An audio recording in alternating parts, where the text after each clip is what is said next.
Hey guys, I hope you all are doing fine today. We're gonna have a very different video. I'll be talking about these two who have been attacking the AE map lately. So let's go ahead and look at their arguments. I wasn't really going to make any video about this subject, but a couple of days ago I was watching a video by Q and Fee when I found this comment there. Q, you should check out FLATTEN Banjo, who commented on your video Punch Train video. He promotes TikTok flat earthers who repeat old debunked crap from 2015. He has the AE map in almost every video he does. Yes, of course I do. I do have the AE map in almost every video I make. It's just because the Glisten's AE map, it's the true map of the world, and I'm gonna show you. You're gonna have a much greater respect for the Glisten's AE map when you finish watching this video today. So back in 2017, that's when his nonsense started. He first made a video starting in November 2017 when he attacked the AE map. Then he attacked me for using the Glisten's AE map. I did make a video in response, and it was a massive blow to his nonsense, to the point that he disappeared for 2 years. But now he's back. So as you know, just like when you have a home, if you don't keep up cleaning it and maintaining the bugs out, they keep coming back. Once in a while we have to take care of the house, get rid of the bug. In this case, we are exposing the shields within the flat earth. So let's go ahead and get started with this presentation. Let's listen what he said back in 2017. I'm going to debunk the popular AE map in real time. When he said that he was going to debunk the AE map in real time back in 2017, I thought that he had taken a trip around the world to check if the places were really there, because that's how you debunk a map.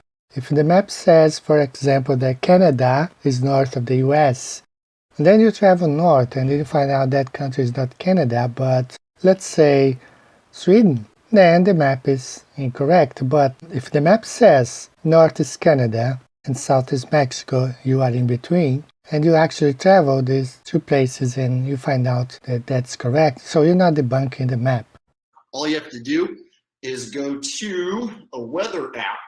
So that's what he called research. In his living room, phone in his hand, watching TV, eating popcorn.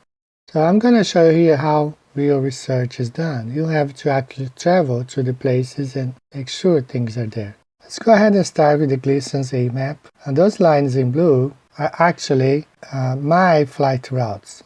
What do I mean by my flight routes? I mean that those are the places that I have been.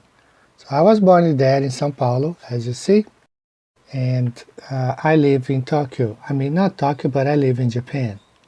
And those are the routes that I use when I'm traveling from Brazil to Japan. I can fly northwest, Los Angeles, and then Japan, or I can fly northeast through Europe and then arrive in Japan. I can also fly to Doha or Dubai and Japan to Brazil, and you can see there that I have traveled around the world in both directions, either going northeast or going northwest, the same way going back to Brazil. And there are other alternatives like going through Paris, going through London, or through the other cities, through other cities of the United States. So there you see Frankfurt, Japan, and these are all ways that I use to travel when I travel from Japan. So I'm going to pinpoint here for you and demonstrate how things really are. So there you have, I'm going to start with this flight Rio de Janeiro to Los Angeles. If you go to the Great Circle map, the website, and you type the cities, for example, São Paulo and Los Angeles, that's the flight route that they were going to show you. As you can see there, the red line, they fly over the Pacific Ocean and then all over Central America and all over Mexico before arriving in Los Angeles. But in reality, that's not the way the aircraft flies. When you fly from Sao Paulo to Los Angeles, you do not fly over Central America and Mexico. You fly that way there, east from the islands, and then you enter US airspace, and then you fly continuously over US airspace until you arrive in Los Angeles. This is the real flight route I have flown. That's Varig Flight 839, São Paulo, Los Angeles. This is a non-stop flight, but actually it wasn't because the company folded. So now if you want to travel this route, you have to fly with another carrier. But I'm talking about the non-stop flight, okay? It never flies over Mexico. It never flies over Central America, much less over the Pacific. Just when you leave Brazil, you fly east of the islands, you fly over Puerto Rico, and then you enter US airspace, and you are in Los Angeles. So let's go back to the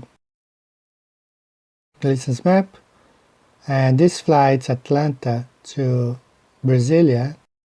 The whole time when you fly east of the islands, and the last time the captain even said, look at to your right and see that's Haiti, Dominican Republic. You can see the islands from a distance from the plane, and the captain even highlighted that's the islands.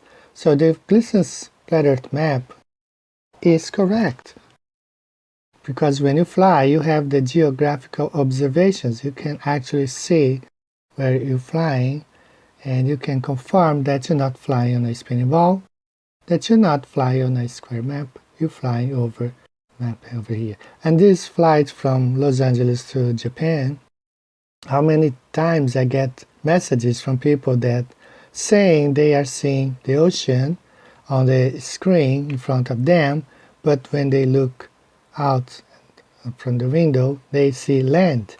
That's because they're flying when they're close to Alaska, where it's in between Japan and the US. So very common for people to tell me they see land instead of flying over the ocean, as they say. Now this is another flight route. This is when I fly to the US from Japan. I land in Detroit, right? But Edward Henry has an interesting story. He did ask an astronaut for a flight route on the globe, and the astronaut drew him a flat route that's supposed to be the shortest route on the globe. You can see there, really south of Alaska, flying from DC to Japan.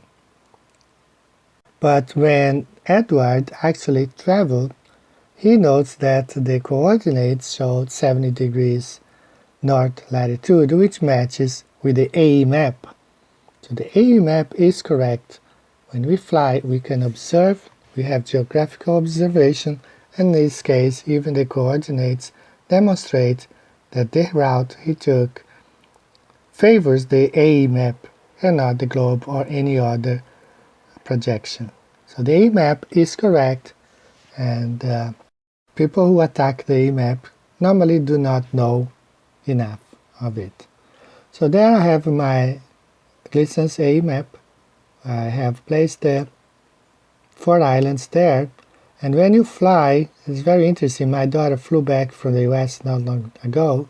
She told me they requested them to close the windows. It's because they don't want you to see those 4 islands over there.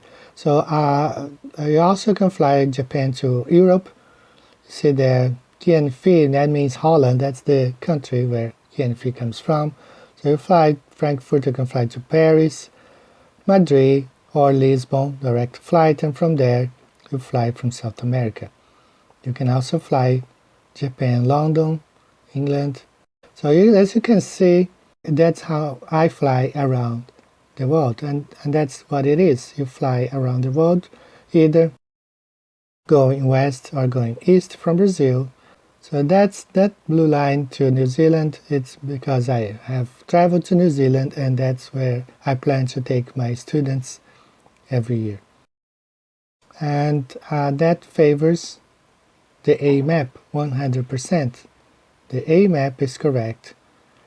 You have geographical observations whenever you fly to these places. You can bring your compass like I did my last trip. I took my compass with me, and you can certify yourself that to fly over a flat, non-rotating, with a circular shape, flat Earth. Okay guys, this is the Gleason's map again, but this one does not have the flight routes. And I'm gonna show you here some places that I have been. Those places really prove that the Gleason's map is correct. Let's start here with South America, of course. So as I have told you guys before, I am from São Paulo, Brazil, and I have traveled around Brazil quite a lot. So if you see it here, this guy, this is a place called Iguaçu Falls, where you have Paraguay on one side, you have Argentina and Brazil. So it divides three countries right here. You're gonna see here, I'm gonna display Iguaçu Falls. So I've known all these places here, Paranaguá, Curitiba. This is where a lot of my family still live. I have a sister in São Paulo. So we know that Uruguay is there, Argentina is there, Paraguay is there. This is easy to prove. Anybody who has been to South America traveling know all these places. So I also drove to this region here, central in Brazil, and I went all the way here on the border of Bolivia. At that time I wanted to go to Pumapunco because I was a big fan of the Ancient Aliens. But when I got here, the guy told me, well, you still have like 24 hours. And that's how I even am more sure now that Gleason's map is correct, because South America is much wider than compared to the globe. I thought that, looking at the globe on that time would take him just a few more hours, but he told me, no man, it's 24 hours from the border until Pumapunco, where I was here. So you can see here, I'm gonna touch this subject later, but it's just like we don't have port of entry here, only in this region, okay? So here you go, Quito, Ecuador, the city right at the equator, Lima, Caracas, Venezuela. So everything seems correct. My father is from this city here, from this state. My mother is from here, and I was born here in São Paulo. And I have already explained to you guys, when you fly here, all the islands, you don't fly over them, because Earth is not a globe. So you have here Acapulco, Mexico. I lived in New York City for a while. So I drove once, me and two friends. It took 24 hours to drive from New York to Miami. We drove 8 hours each one, and everything is there. Like when you drive down here from New York, you go New York, New Jersey, Pennsylvania, Delaware, Pennsylvania, and then you go by here, Maryland, and you keep going, North Carolina, South Carolina. Here I remember stopping in Charleston, Georgia, Savannah. We did stop in Savannah, Georgia, and then we drove all the way to Miami. So the Gleason's map is correct because all those places are there, and you guys can certify. I also drove all the way here from Georgia to San Diego, where we lived for 6 months. So when you drive here, you take I-20, and you take I-20, and then you go Birmingham, Alabama. Then we arrived in Mississippi. Then Louisiana. We crossed Louisiana until we arrived in Texas. So we spent our first night in Texas. The following day, it was all day driving because Texas is a big state. We drove all the way, and then we arrived in New Mexico. New Mexico, I think we spent the night in New Mexico. I don't remember. The next day or so, Arizona, and then San Diego.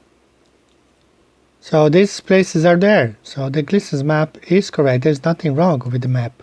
When you are here in San Diego, I went to Los Angeles. If you keep driving northwest, you're gonna go to San Francisco, Portland, Seattle. You eventually will end up in Canada. So you guys know there is this border here. North here is Canada.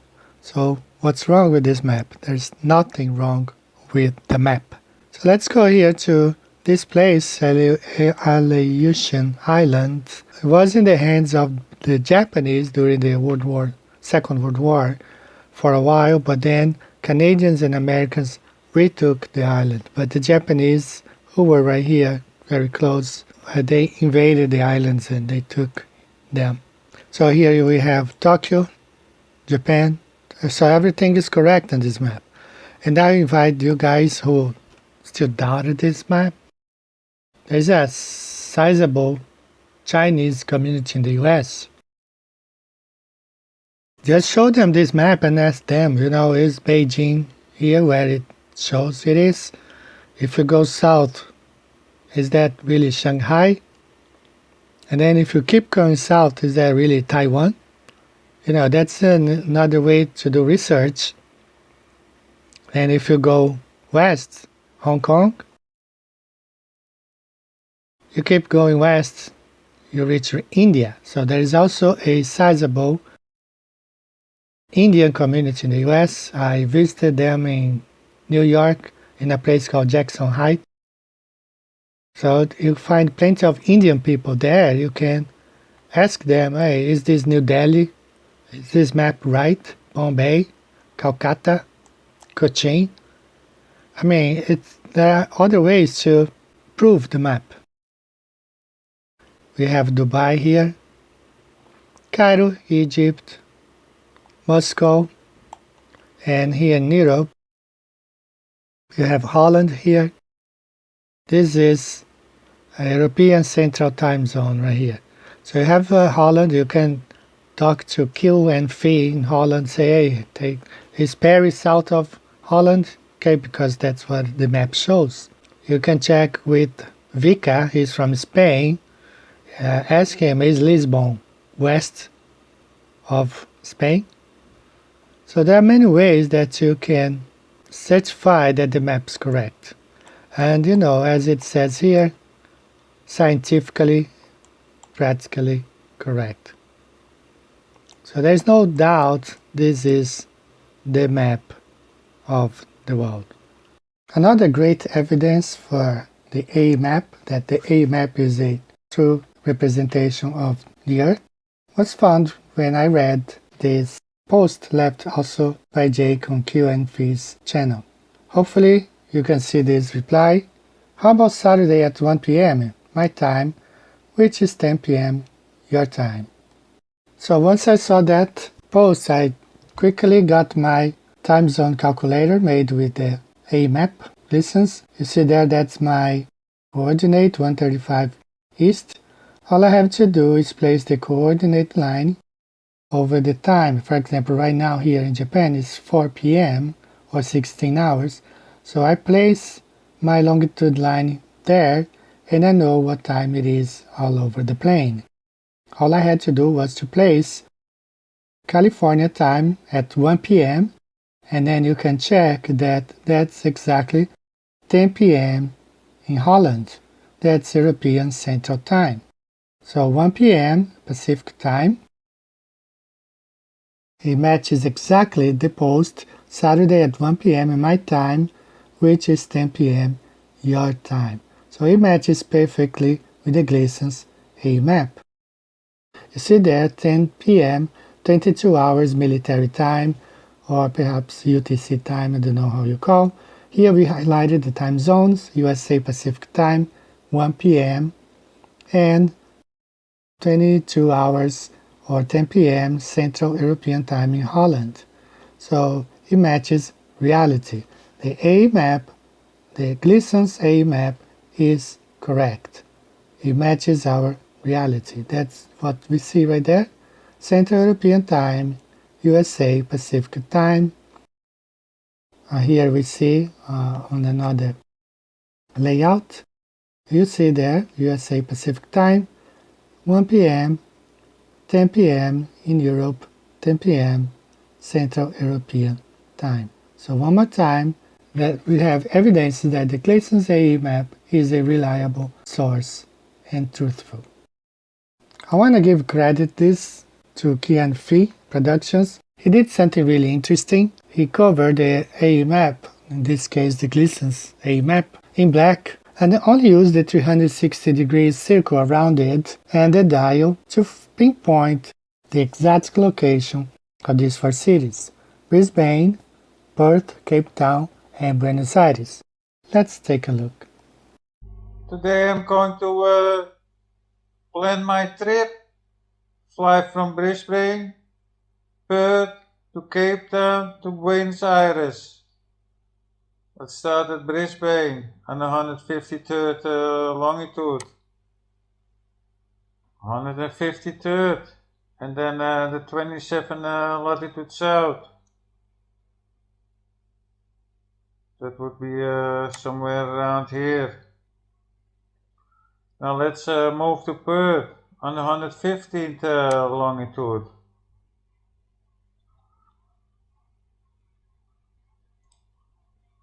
On the 15 longitude, and on the 31st latitude south. Cape Town, 18th longitude. Cape Town, 18th longitude, and the 33rd latitude south. Somewhere around here. Now let's move to Buenos Aires on the 58th longitude west.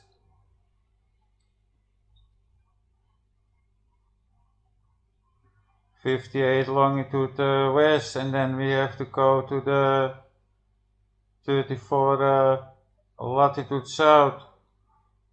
That would be somewhere around here.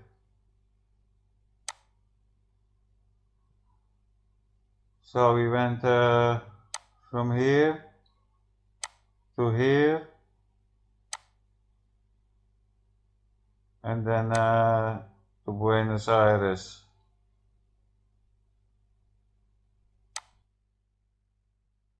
Let's see how that look like.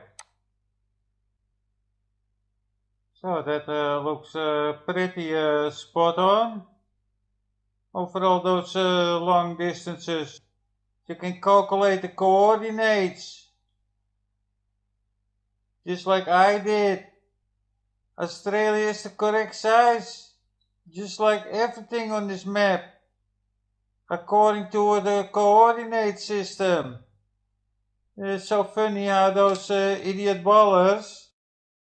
So at the end, when he uncovered the Gleason's map, he saw that the points that he had made in the dark matches exactly the reality. So the coordinate system also certifies that the Gleason's map is correct. You cannot fly or navigate anywhere without your coordinate system, and the coordinate system does prove that the flat Earth map, the Gleason's A map, is correct.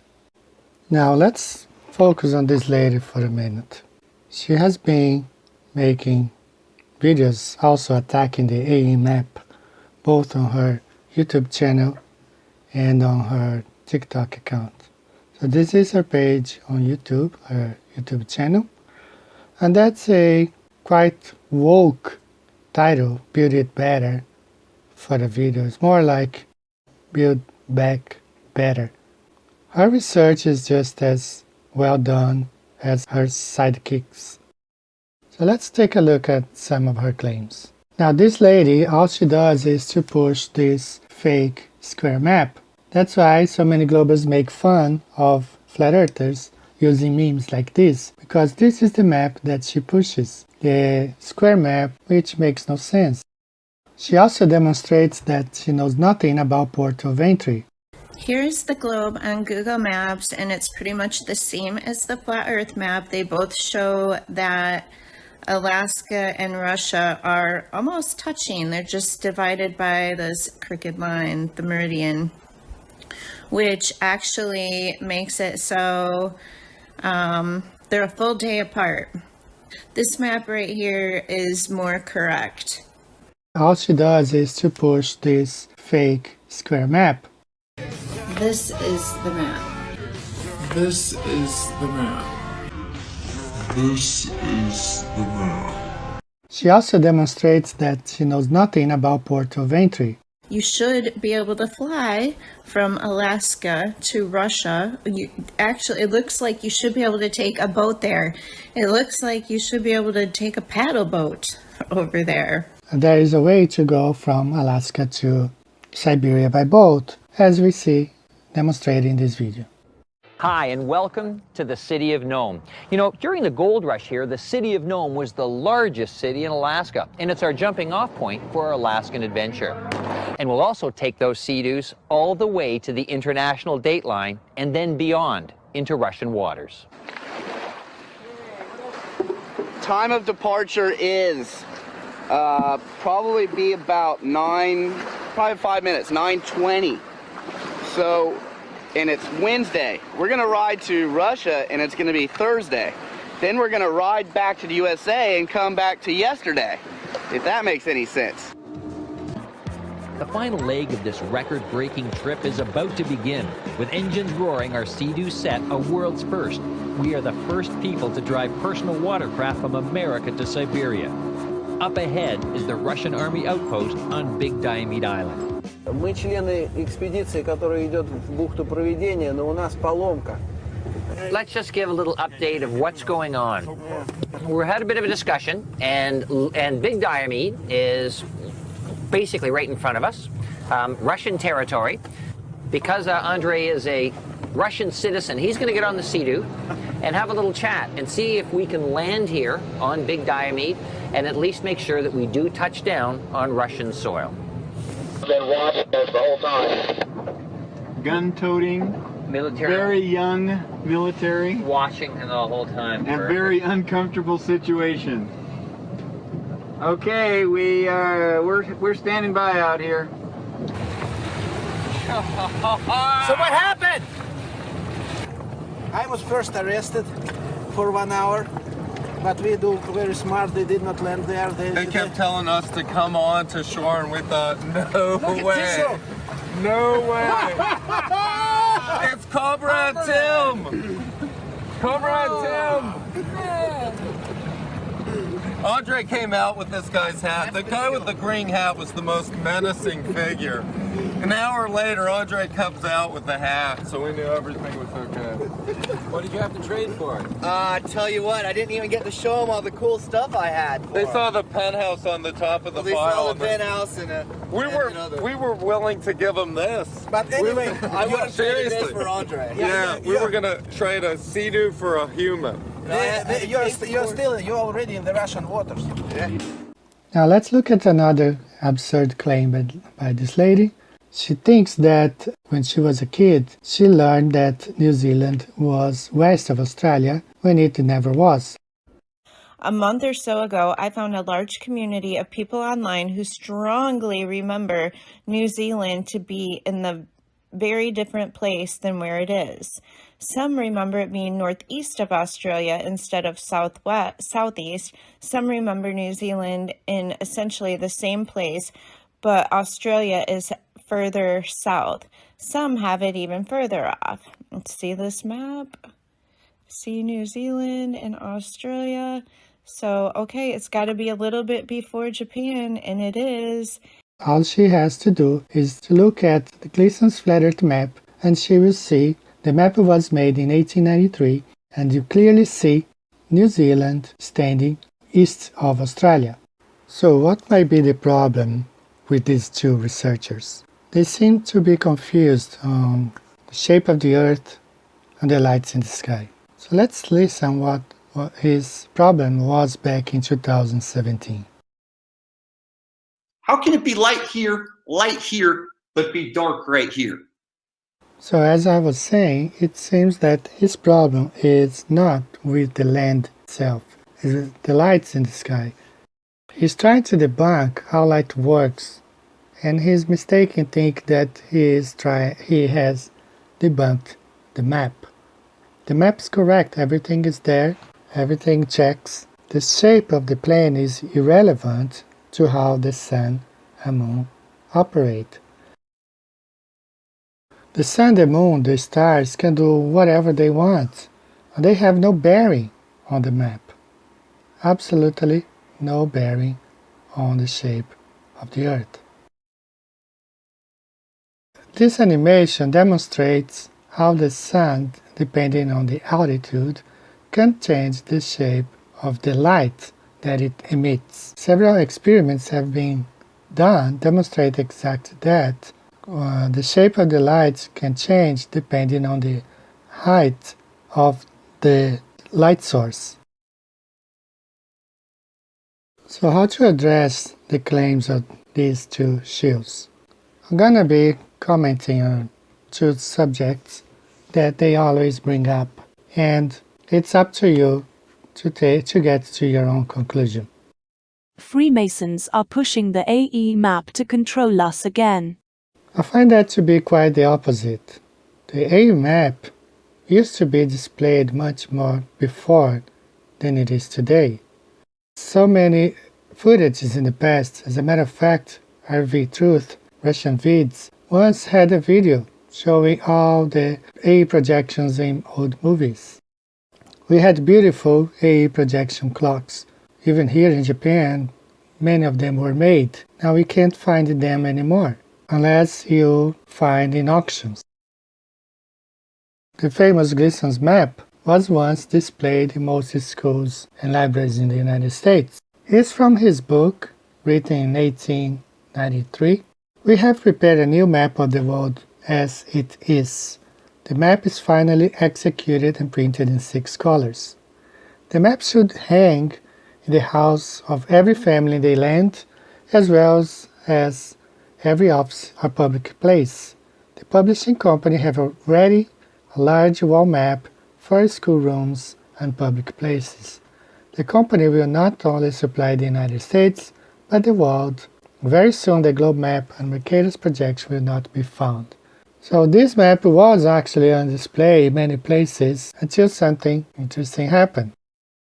Paving the way for NASA and the Antarctic Treaty, the Gleason's AE map was removed from schools and libraries in 1957. Now all we have is this fake, ugly display. This one you can find online, you can buy watches and clocks like this, but this is exactly the model that the bad geography lady has been pushing on us. This is the map. This is the map.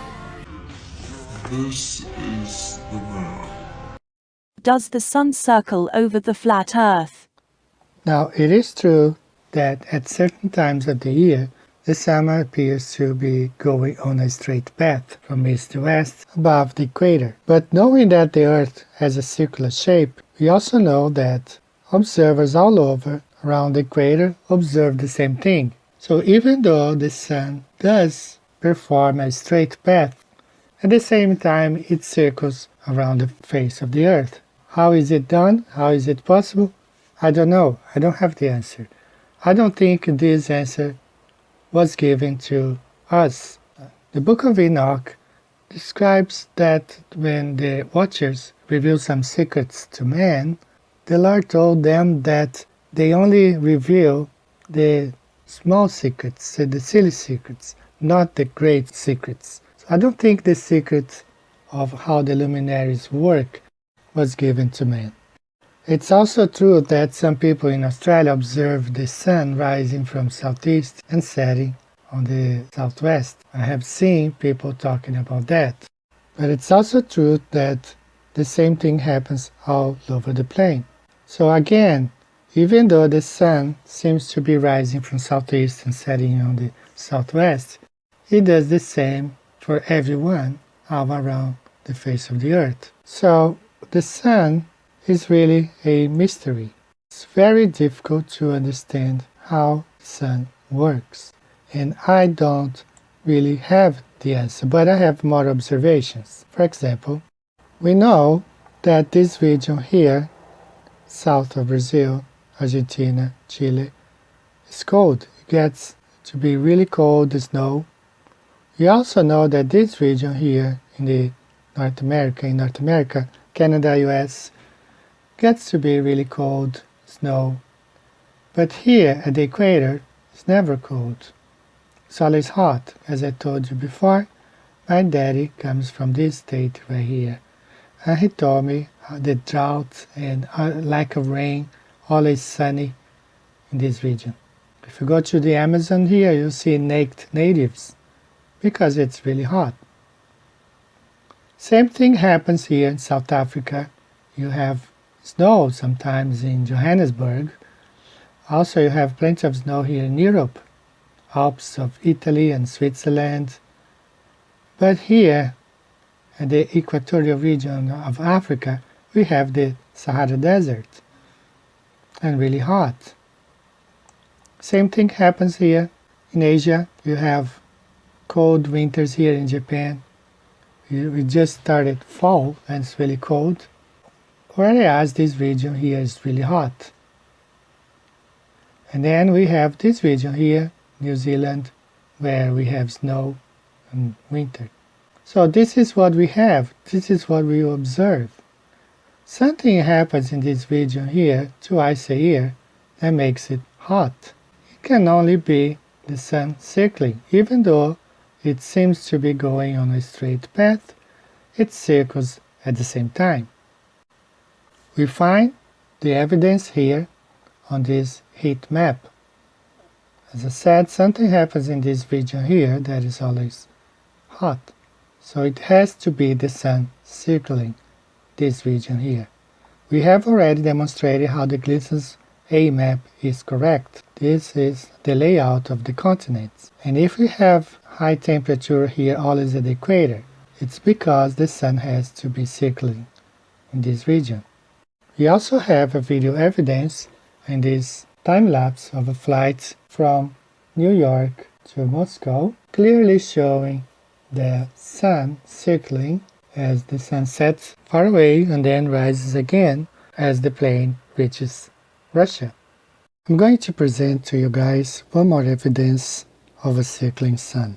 When you pinpoint the cities where eclipses are recorded and you pinpoint them on the flat Earth map, on the Gleason's map, you can clearly see that eclipses have a circular path over the flat Earth.